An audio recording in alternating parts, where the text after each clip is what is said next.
Pay gaps don't appear because anyone planned them. They accumulate quietly through inconsistent starting salaries, biased raise decisions, and outdated job evaluations. By the time someone notices, you have a legal risk, a reputation problem, and a team that's lost trust in leadership. A pay equity audit fixes this systematically. Start by grouping employees into comparable role families. Run statistical analysis controlling for tenure, performance, and location. Identify unexplained gaps tied to gender, race, or other protected characteristics.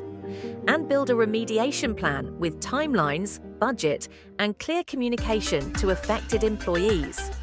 Transparent pay practices reduce voluntary turnover and remove a major hiring objection.